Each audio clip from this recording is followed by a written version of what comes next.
우리 사도행전을 통해서 초대교회가 어떤 모습으로 세워지고 어떻게 주의 일을 감당했는가를 살펴보고자 합니다.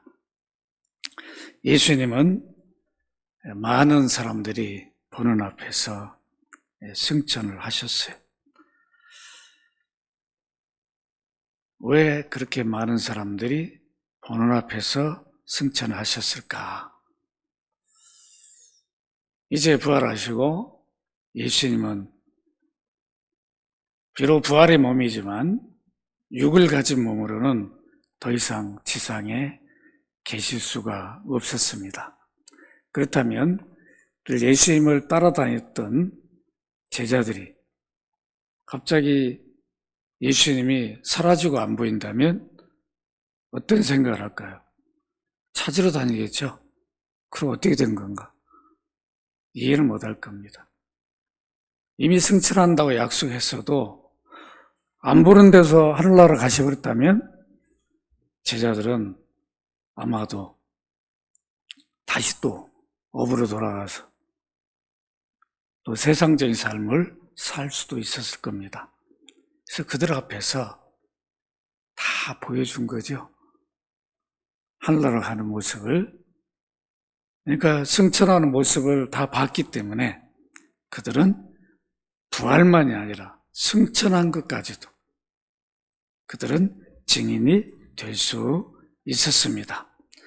이렇게 주님은 승천 직전에 성령을, 약속된 성령이 오실 것이니까 예루살렘을 떠나지 말라. 성령이 오면 너희들은 받을 것이다. 그 권능을 입을 것이다.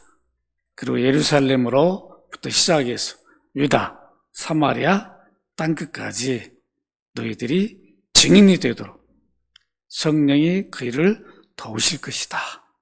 이렇게 약속을 하시고 승천을 하셨습니다. 이 약속을 붙들고 120명은 한 곳에 모였어요. 오늘날 말하면 큰 거실이죠. 거기서 모여서 주님이 주신 약속을 그대로 믿음으로 그들은 기도하고 있었습니다. 그것을 누가는 15절에 모인 무리의 수가 약 120명이 되더라. 그때에 베드로가 그 형제들 가운데 일어섰어요. 그 일어서가지고 무슨 말을 하냐면, 형제들아, 성령이 다윗의 입을 통하여 예수 잡는 자들의 길잡이가 된 유다를 가리켜 미리 말씀하신 성경이 응하였으니 마땅하도다. 왜 갑자기 기도하고 있었는데 베드로가 갑자기 일어서가지고 유다 얘기를 꺼냈을까요? 여러분 한번 생각해 보시라. 지금 성령을 약속받고 기도 중에 있었는데 갑자기 유다 얘기를 했어요. 가룟 유다. 사실 120명 가운데는 가룟 유다 말을 듣기를 좋아할까요? 싫어할까요? 별로죠? 그러지 않겠어요? 생각하고 싶지도 않죠? 3년 동안 열심히 따라다녔는데 그것도 예수님을 십자가 지시기 전에 배반해가지고 팔 안 먹었다고. 예수님의 가치를 어느 정도 평가했냐면 은 30. 좀 비싸게 받았으면 좀 마음이라도 좀 그렇잖아요. 정말 예루살렘 그 정도 그냥 그 땅을 살 정도 그런 돈을 좀 받아먹고 했다가면, 야, 그래도 이놈이 예수님으로 좀 이렇게 생각했네요. 이 은 30이면 뭐 이게 학자들은 당시 정말 그 노예값 정도도 안 된다. 노예. 그러니까 너무 그냥 정말 유다가 생각할 때 예수님을 3년 동안 따라다니는 게 너무 기가 막힌 거예요. 왕이 될 줄 알았는데 마지막 예루살렘 올라가는 거 보고 야 이제 한 자리 좀 하겠구나. 늘 그냥 돈을 맡아가지고 거기서 그냥 또 나름대로 세이브하면서 자기 목적 달성을 하고 그래서 뭔가 좀 큰 기대를 하고 있었는데 예수님이 그런 기대를 하고 있는 제자들 앞에서 내가 이제 예루살렘 가면 대제사장, 서기관, 장로들에게 권한을 받고 십자가 달려 죽는다. 사흘 만에 부활한다. 이런 말 하거든. 이게 뭐야? 기가 막혀. 모든 게 다 무너지는 거죠. 자기 기대하고. 그러니까 이제 예수님을 배반해버리죠. 그런데 사실은 이 120명 속에 유다에 대한 여러 의문들을 품고 있었을 겁니다. 왜 유다가 예수님 배반했을까? 물론 우리 그리스도인들 중에서도 이 문제가 지금도 안 풀려가지고, 그죠? 어떤 분들은 자꾸 시비를 한다. 예수님이 이것도 몰랐습니까? 근데 왜 그대로 놔뒀습니까? 알았다면 왜 놔뒀습니까? 하고 별의별 시비를 다 하는데, 물론 여러 의문점들은 가질 수는 있어요. 그렇지만 성경은 유다를 위한 성경이 아니죠. 유다의 어떤 의문을 다 풀어라고 기록한 목적이 아닙니다. 어쨌든 누군가는 배신해서 예수님을 팔아야 되는데 우리가 사복음서 전체를 보면 그래도 예수님 가장 가까이에서 예수님이 어디서 기도하고 어디를 다니고 모든 그 3년 동안 다녔기 때문에 가장 속속이 잘하는 제자 중에 한 사람이 유다예요. 그러니까 예수님을 팔기도 좋고 배반하기도 제일 좋은 거죠. 원래 배반은 잘 아는 사람이 하는 거죠. 전혀 모르는 사람이 할 수가 없어요. 그러니까 배신자가 제일 측근에서 나오니까 속상하고 막 뚜껑이 열리고 그때 막 힘들고 그러면 어떻게 네가 나를 다른 사람도 아니고 네가 나를 그럴 수 있냐고 막 어쩔 줄 모르는 거죠. 가장 잘 알고 가까운 사람이 아니면 배신 배반을 못해. 안 그러면 뭘 갖다가 정보를 줘야 되는데 아무것도 모르는데 가가지고 저 사람 이렇게 하면 누가 그걸 인정하겠냐고. 예수님 따라다니는 사람이 갑자기 가가지고 대제사장한테 당신도 예수님 찾지? 저 겟세마네 가봐. 거기 지금 기도하고 있을 거야. 그 말이 되겠어요? 믿지도 않을 거라고. 그러나 늘 가까이 다녔으니까 예수님이 지금쯤은 어디 계실까 다 아는 거예요. 그 예수님 잡힐 때도 겟세마네 동산에 다 잡을 수 있는 사람들 데리고 오잖아요. 가서도 또 다 입맞춤 하면서 내가 입맞춘 사람이 너희들이 찾는 예수님이다. 다 이런다. 어떻게 보면 너무 참 이런 일이 없었다면 좋겠지만 제자 중에 그러나 우리는 늘 이렇게 생각해요. 가장 늘 배신 배반은 최측근이 한다. 이 생각을 해보면 그래도 조금은 의문이 좀 해소될 수 있어요. 어쨌든 유다 문제, 갑자기 그가 우연히 이런 일을 한 게 아니라 이 유다의 배반은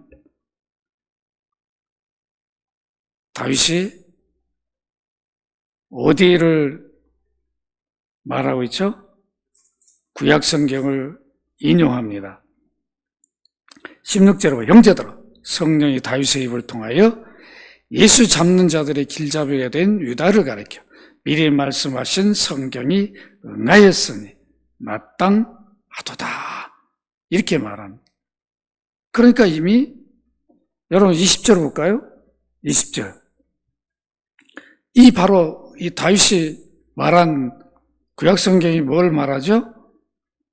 시편에 말합니다. 시편 20절에 이렇게 보시면 그의 거처를 황폐하게 하시며 거기 거하는 자가 없게 하소서 하였고, 또 일렀을 때 그의 직분을 타인이 취하게 하소서. 시편 69편 25절, 시편 109편 8절. 이미 다윗이 예언한 대로 유다는 그 길을 간 것뿐이다. 이미 하나님이 아셨다는 거죠. 다윗을 통해 예언한 거니까. 왜 베드로가 갑자기 유다 말을 할까요? 이제 더 이상 우리가 유다를 마음속에 의문을 품거나 또 안 됐다거나 이런 생각할 필요가 없다. 이미 유다는 구약의 예언대로 성취된 일이었다. 그러니까 더 이상 거기에 대한 어떤 생각할 필요가 없다. 그러니까 이제 유다는 자기 길을 가버렸으니까 이제 우리가 해야 할 일은 뭐냐? 우리가 해야 된다. 그래서 베드로가 그때 말합니다. 뭐라고 말하죠? 여러분 17절에 보면 이 사람 본래 우리 수 가운데 참여하여 이 직무의 한 부분을 맡았던 자라. 이미 다 알고 있죠. 이 사람이 불의 삭스로 밭을 사고 후에 몸이 곤두박질하여 배가 터져 창자가 다 흘러나온지라. 이리 예루살렘 사람 모든 사람이 알려져 그들의 말로는 그 밭을 아겔다마라 하니 이는 피밭이라는 뜻이다. 이미 다 예루살렘도 알려졌고 알 사람들은 다 아는 일이다. 그러나 그들은 이미 다윗을 통해서 구약에 예언된 일이 성취됐다는 걸 모르는 거죠. 유다가 예수님을 따라다닌 제자였는데 배반하고 배신한 사람이다. 그리고 스스로 목숨을 끊었다. 이 정도만 아는 거죠. 그러나 예수님의 제자들은 아니다. 이미 이것은 구약에 예언된 일이었고 그 길을 간 것뿐이고 성취된 일이었다. 이렇게 분명히 밝히고 있습니다. 이미 주님은 알고 계셨어요. 마태복음 26장 21절에 보면 너희 중에 한 사람이 나를 팔리라. 그러니까 제자들이 갑자기 몹시 근심합니다. 그리고 각자 여쭈어요. 주여, 나는 아니죠? 그럴 때 뭐라고 말씀하시냐면 나와 함께 그릇에 손을 넣는 그가 나를 팔리라. 인자는 자기에 대하여 기록된 대로 가거니와 인자를 파는 그 사람에게는 화가 있으리로다. 그 사람 차라리 태어나지 아니었더라면 제게 좋을 뻔하였느니라. 어쨌든 주님은 오신 목적이 십자가를 지셔야 돼요. 그 목적대로 모든 일을 주님은 이루고 있었는데 이 말을 듣던 유다가 25절에 보면 예수를 파는 유다가 대답하여 이르되 납비여 나는 아니지요. 여러분 생각해 보세요. 다른 제자들도 이 똑같은 질문을 했는데 다른 제자들은 이미 팔 생각이 없으니까 이 질문해도 문제가 없는 거죠. 예수님이 제자들 다 있는 데서 이 중에 한 사람 나를 판다. 진짜 팔려고 마음 먹은 놈이 나는 아니죠. 이렇게 말하는 거하고 팔 생각이 없던 사람이 나는 아니죠 하는 거 틀리단 말이에요. 그것도 주님은 사람들 중심을 다 알고 있는데 유다는 예수님에 대해서 이 질문을 했다는 것은 예수님에 대한 어떤 생각을 갖고 있는가를 우리가 알 수 있겠죠? 그러죠? 이미 유다의 마음을 알고 있는 예수님 앞에서 나는 아니죠. 이런 질문을 했다는 것은 그만큼 예수님에 대한 기대가 별로 없다는 거예요. 나는 이미 당신 팔 생각을 다 하고 조금만 기다리셔도 내가 다 팔 거니까 당신 할 거 있으면 하시오. 아주 그냥 우습게 여기고 있는 거죠. 그러니까 다른 제자들이 질문하고는 같은 질문이지만 마음은 다른 거죠. 나는 아니죠? 당신 내가 팔 거 알기는 알아? 다 알고 있는데 마치 주님이 자기 속을 모를 것처럼 이런 생각을 하고 있는 유다의 모습이에요. 그러나 주님은 네가 말하였도다 이렇게 분명히 확인시켜 줍니다. 그래도 깨닫지를 못합니다. 이렇게 결국은 베드로는 더 이상 이제는 유다의 일은 잊어버리고 이제 우리가 해야 할 일이 무엇인가?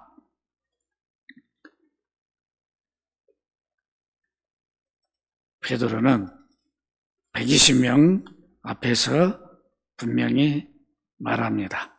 그것이 21절이에요. 그게 뭐죠? 누구의 자격을 제시합니까? 직무를 버리고 죽은 유다 대신 사도를 누가 뽑아요? 교회가 뽑습니다. 교회가 사도를 뽑아요. 그러니까 아니 사도는 본래 주님이 뽑아야 되지 않습니까?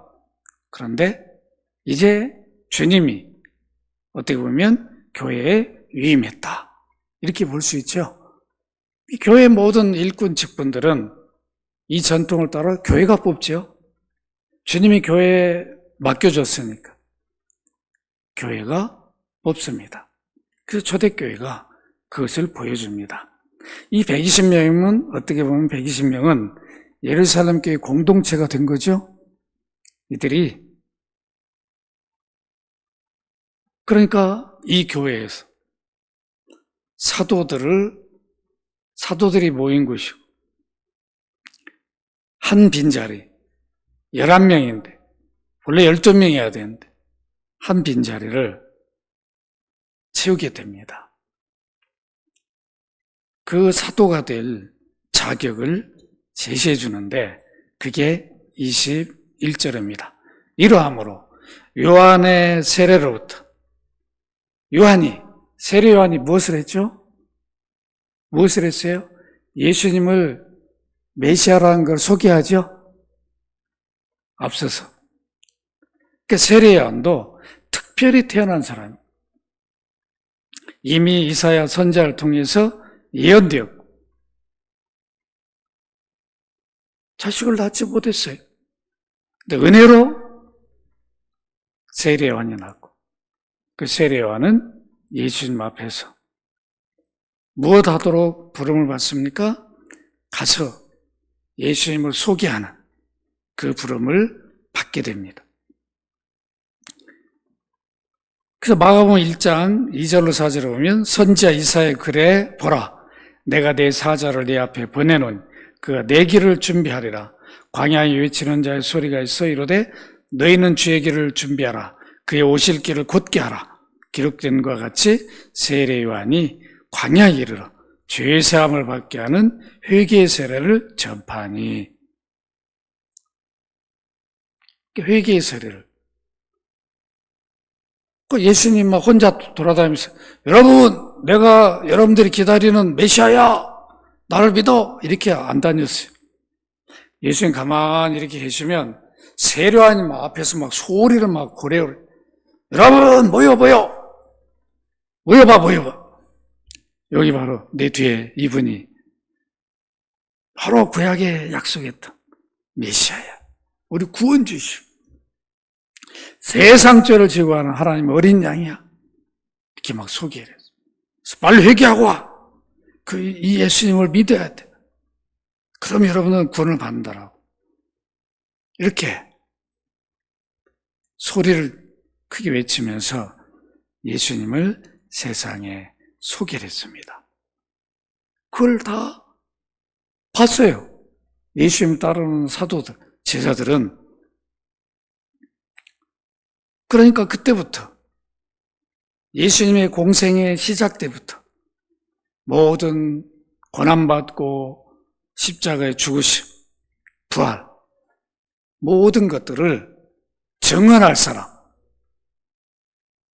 이 증언할 사람을, 이 사도들은 이 일을 해야 되는데 유다는 어떤 일을 했어요? 예수님을 증언한 게 아니라 팔아먹고 배반한 일을 했단 말이에요.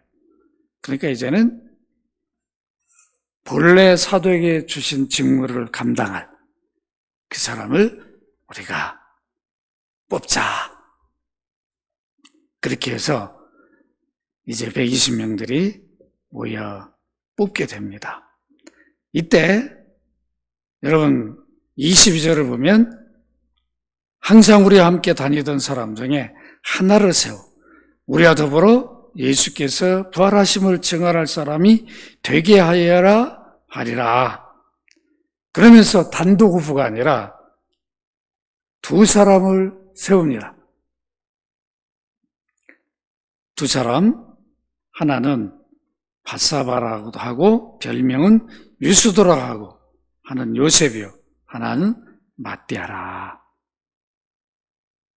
그런데 여기에 특징이 있다면 뭘까요? 24절을 보면 뭐 했어요? 그들이 뭐 했다? 기도하여 그랬어요. 투표하기 전에, 뽑기 전에 기도를 합니다. 이 기도를 했단 말은 정말 이 두 사람 중에 주님이 원하는 합당한 사람이 누구입니까?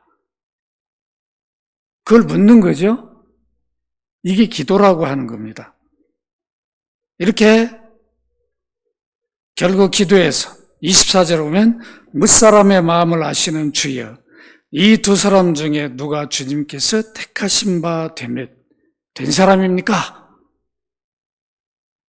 그렇게 하고 봉사업이 사도의 직무를 대신할 자인지를 보시옵소서. 유다는 사도의 직무를 버리고 제 곳으로 갔습니다. 결국은 이 직무를 해야 할 사람 우리가 뽑아야 되는데 주님께서 그 뜻을 보여주옵소서 이렇게 기도하고 제비를 뽑았어요. 이 제비가 뭐예요? 투표를 한 거죠. 투표를 해서 뽑았는데 누가 뽑혔어요? 마띠아. 그러면 마띠아는 기도해서 뽑았으니까 기도할 때 어떤 기도를 했어요? 주여, 이 두 사람 중에 누가 주님께 택하신 바 된 사람입니까? 결국 성도들의 마음을 움직여서 마띠아의 마음을 가게 했단 말은 주님이 누구를 요구하신다고요? 유다를 대신할 마띠아를 요구하신 것이에요. 그러니까 마띠아를 뽑은 그들은 내가 마띠아를 뽑은 게 아니라 주님이 마띠아를 원하시는구나 이렇게 뽑은 거죠. 그러니까 자기들이 사도를 뽑았지만은 결국은 뭐예요? 주님이 원하는 자를 뽑았기 때문에 사도에 대한 시비를 안 하는 거죠. 우리가 그때 마띠아 아니고 요셉을 뽑았어야 하는데 잘못 뽑았네. 이게 아니란 말이에요. 기도를 했단 말은 어떤 결과도 이건 주님이 주신 것이다. 그걸 내가 받겠다는 자세죠. 이게 필요한 거죠. 기도를 했는데도 기도 끝난 다음에 왜 요셉이 안 뽑히고 마띠아가 뽑혔지? 이거 투표 다시 해야 돼. 이게 아니란 말이에요. 우리 주님이 우리 120명 마음을 움직여서 마띠아를 뽑으셨구나. 그래서 마띠아가 이때 선출돼가지고 한 번도 시비 걸리고 다니면은 마띠아 아니야 이러지 않다. 그만큼 이들이 기도한 이후에 철저하게 선출했을 때는 주님의 뜻으로 그들은 순종하고 받아들였습니다. 그래서 마띠아가 결국은 11사도의 수에 들어갑니다. 이렇게 초대교회 전통을 따라서 오늘날 교회가 직분자, 일꾼을 뽑을 때 기도하고 그 다음에 어떻게 하죠? 투표로 뽑죠. 투표로 뽑으면 안 될 수도, 여기 요셉이 안 됐잖아요. 그럼 요셉이 막 가슴을 치면서 왜 나를 안 뽑아준 거야? 이러지 않는다고. 주님이 마띠아를 사도로 세우시는구나. 나는 비록 후보에 올라갔지만 마띠아가 더 적합하구나. 서로 받아들이는 거죠. 이게 필요한 겁니다. 예를 들어 교회가 장로, 권사, 집사를 투표했는데 떨어질 수가 있다. 떨어지면 이 뭐야? 왜 나를 안 뽑아준 거야? 시험 들고 그럴 필요 없다는 거야. 이번에는 아직 때가 아니었구나. 주님이 더 기도로 준비하라고 하는구나. 또 준비하면 되는 거죠. 요셉이 그런 마음을 가졌을 것입니다. 오늘 우리는 이 본문 속에서 주님의 일꾼으로 뽑힌 것도 중요하지만 직분을 받은 것도 중요하지만 그 직무를 위해 어떻게 사느냐는 더 중요하다는 거죠. 그래요, 안 그래요? 유다를 보면서 3년 동안 따라다녔는데 그 직무에 합당한 사람으로 살질 않았어요. 오늘날도 목사가 됐는데 목사에 합당한 삶을 못 사는 사람도 있어요. 장로, 권사, 집사로 세움을 받았는데 그 일꾼, 직무에 합당한 그러한 삶을 살지 못한다고 한다면 안 된다는 거죠. 우리 자신들을 돌아봐야 됩니다. 베드로나 바울은 흠도 많았어요. 베드로도 부인했어요. 예수님을 3번이나. 그래도 깨닫고 사도로 자기 직무를 포기하지 않아요. 끝까지 완수합니다. 순교를 당하면서까지도 복음을 증거하면서 합니다. 바울도 마찬가지죠. 바울도 달려갈 길을 마치고 주님 앞에 사도로 부름받은 그 영광을 자기 직무를 다 감당합니다. 디모데전서 1장 12절 보면 나를 등하게 하신 그리스도 예수 우리 주께 내가 감사함은 나를 충성되게 여겨 내게 직분을 맡기심이라. 신실하게 여겼다. 이런 마음 자세를 가져야죠. 내가 교회에 연합교회 이렇게 일꾼으로 뽑혔다. 이런 영광이 어디 있는가? 또 이런 마음을 가져야 돼. 그래야 그 직분의 직무에 충실하게 됩니다. 그리고 교회로부터 직분을 받은 자들은 교회가 주님을 대리해서 직분자를 세웠다는 것을 잊지 말아야 돼요. 이건 사람이 세웠다 이게 아니라 교회가 주님으로부터 받은 그 일을 한 것이다. 내게 이런 직분 직무를 맡긴 거다. 일꾼으로 세워주신 것이다. 이 생각을 저버리면 안 돼요. 그럴 때 내 직분에 최선을 다하는 거예요. 누가 보든 안 보든.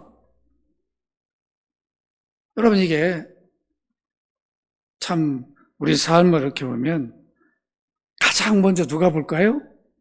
교회에 충실한가 안 한가는 누가 먼저 보냐? 목사가 먼저 보는 게 아니라 자식들이 먼저 봐요. 딱 본다고. 오늘도 이제 수요일인데 예배 안 오고 집에 있으면 누가 먼저 보냐면 목사는 몰라. 어디 계신지, 지금 직장에 있는지, 어디인지. 자식들은 다 알아. 그러죠? 제일 먼저 안다고. 월드컵 오늘 경기 있는데, 우리 아버지 교회 안 가고 월드컵 보네? 다 알아. 그럼 자식들이 어떤 생각을 할까요? 월드컵 경기 있을 때는 예배도 안 가도 되는구나. 그렇게만 생각한 게 아니라 우리 아버지 어머니 믿음이 별로 없구나. 이렇게 생각해 본다. 이게 굉장히 무서운 일이죠. 그러니까 잘 안 듣는 거죠. 어떤 중요한 때 무슨 주의 말씀을 얘기해도 잘 안 들어버린, 가까이서 봤기 때문에. 그래서 늘 우리가 조심해야 됩니다. 자녀들 보는 앞에서 믿음 생활에 우리가 흐트러짐이 없어야 돼. 가장 가까이 보고 있잖아요. 늘 우리가 그걸 두려워할 이유가 없다. 그럴 수도 있겠지만, 그러나 가장 가까이는 자녀들이 보면서 살아요. 우리 아버지 어머니가 오늘 이런 때도 예배를 소중히 여기구나. 저렇게 몸이 아프면 몸이 안 좋고 그러면 오늘 쉬실 텐데 저래도 예배를 목숨 거시는구나. 자녀들이 나중에 다 얘기를 합니다. 그러니까 우리가 주님 앞에 우리 직무를 다한다는 것이 결코 쉬운 일 아니에요. 그래서 이렇게 초대교회 이런 모습들을 보면서 우리에게 깨우쳐 주는 거죠. 어떻게 보면 성경에서 유다가 배신한 거 좀 기록이 없고 좀 다른 게 있었으면 얼마나 좋을까. 이름도 무명으로. 예수님 제자가 아니고 저기 그냥 노마 군인이 그냥. 군인들 입고 와서 그냥 예수님 체포했다. 이러면 그럴 수 있겠구나 이럴 텐데. 왜 꼭 그 3년 동안 따라다니는 제자가 배신해가지고. 지금도 우리 마음속에 의문이 꼬리를 이어가고 풀지 못하고 왜 성경이 이렇게 기록하겠는가? 이게 성경이 진리인 거죠. 성경은 거짓말을 하지 않죠.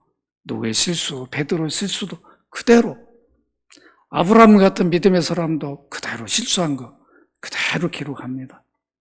왜 그러냐면 그렇게 아브라함이 흠도 없이 점도 없는 그런 사람인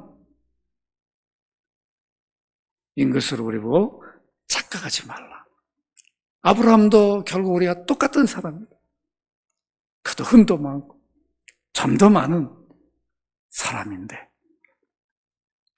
그러나 중요한 것은 끝까지 자기에게 주어진 직무를 다했다는 것. 갈대우를 떠나서 가나안 땅의 끝까지 거기서 하나님 뜻을 이루기 위해서 자기의 사명을 다합니다. 오늘 우리가 마지막으로 기억해야 할 것은 이 직분을 영광스럽게 여기한다는 것. 내가 받은 일꾼 직분을 따라서 봅시다. 내가 받은 직분을 영광스럽게 여기자. 바울이 그랬어요. 로마서 11장 13절에 보면 내가 이방인인 너에게 말하노라. 내가 이방인의 사도인 만큼 내 직분을 영광스럽게 여기노라.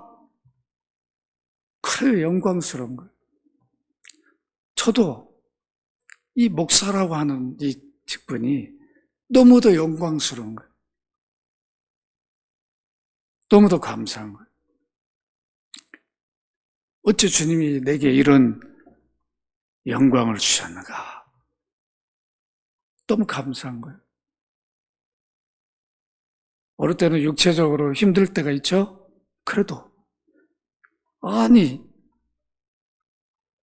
제가 오늘 점심 먹으러 집에 가는데 저 앞에 그냥 여기가 단점이 밥 먹는 데가 옛날에 사단지 있을 때는 밥 먹는 데가 많은데 여기는 밥 먹는 데가 없으니까 그래서 이제 김밥집 이제 3단지로 이렇게 걸어가다가 너무 땡볕이더라고요. 에이 거기 가는 김에 그냥 조금만 더 걸어가면 집이잖아. 집에 가서 밥 먹고 자. 집에로 가는데 제가 놀란 거로 이렇게 오래 걸어가도 힘든데 일하는 사람이 있더라고. 그 땡볕에 그 도로 이렇게 옆에 뭐 쌓는 그 일을 하고 있는 분이 있더라고. 그걸 보니까 야 이런 걸 보고 힘들다고 생각하냐. 지금 저 땡볕에 일하는 분도 있는데 이 생각이 다 번쩍 나더라고. 그러는 거죠. 우리 영광스럽게 여기십시다. 우리가 직분을 받은 것. 목사로, 장로로, 권사로, 집사로 또 성도로 사는 게 얼마나 영광스럽습니까? 이제 이 직분을 맡은 우리는 무엇을 해야 되죠? 충성을 다하면 돼요. 충성이란 단어는 죽게 하면 살기로 그냥 뭘 그냥 섬기고 봉사하라 그런 뜻이 아니라 신실하게 살라 그런 뜻이죠. 신실한 자로 살라. 직분에 신실한 자가 되는 것입니다. 이러한 귀한 삶이 되기를 주의 이름으로 축원합니다. 거룩하신 아버지,